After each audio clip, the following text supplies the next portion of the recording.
for joining me once again today. When we use the word abort in a business sense, it means to get rid of something that we had. So let's say we have plan A, it doesn't work out in this business. We say, we're going to abort that plan, let's go to plan B. I'm comfortable with that. That makes sense, and that's an appropriate way to use this word.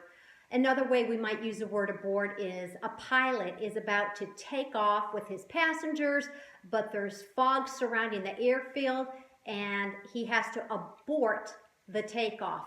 That's an appropriate way to use this terminology. That means get rid of that plan. We're going to wait until it's safe.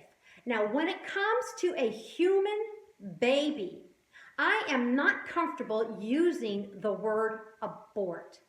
I believe that word abort is just a mask. It is a disguise. It is a deceptive way from Satan to mask what the terminology really is supposed to mean.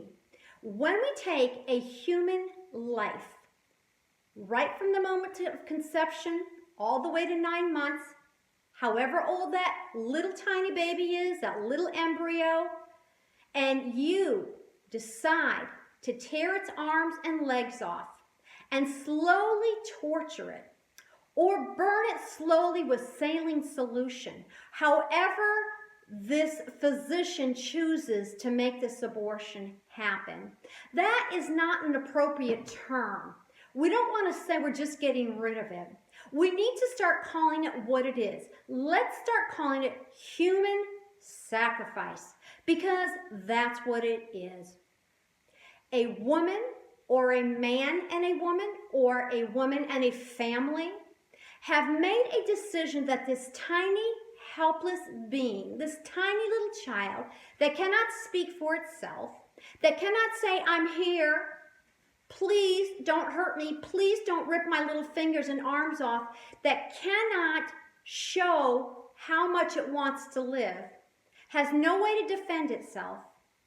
When that little tiny being is about to be killed by these people or a person, that family or parent, the mother or father, is now saying, I need to sacrifice you because you're inconvenient to me.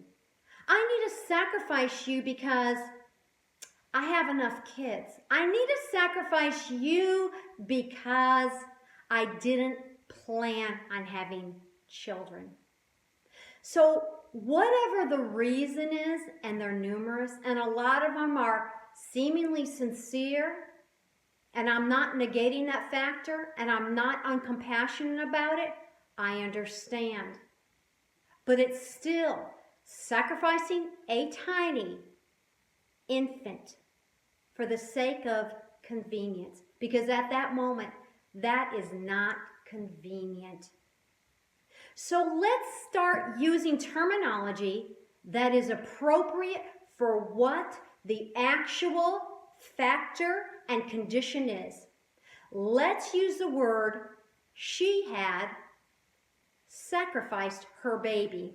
If we start doing this, I think it will be much more relevant, much more clear, much more profound when we start to say to each other, yes, it's unfortunate, let's pray for this person, she sacrificed her baby.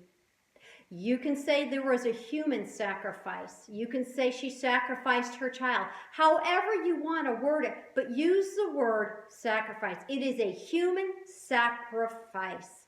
If you look back throughout history, children were sacrificed and offered up to God to get something that they did not have. The people in the city, the people in the town, or the people in the family would sacrifice a child so that the gods would hear them. They were getting something back for offering up this child. And we are sacrificing our children for the sake of convenience, because oftentimes it's not convenient having a child. Oftentimes it's not in the plan. But we have a word that we can use when we do have our children. It's called adoption. Every woman that doesn't want her baby could put that little baby up for adoption. I know several wonderful, amazing Christian couples that would love to adopt a baby today and yet cannot have a child, cannot even find a child. There's so few because they've all been sacrificed. So think about what I'm saying today. Really take it to prayer. Use the new terminology. Yes, there was a human sacrifice. It was a baby sacrifice. And let's stop masking the darkness and using Satan's lies and allowing him to mask what's really happening. Hey, you are so valuable, and I'm so thankful nobody aborted you and nobody offered you up for a human sacrifice.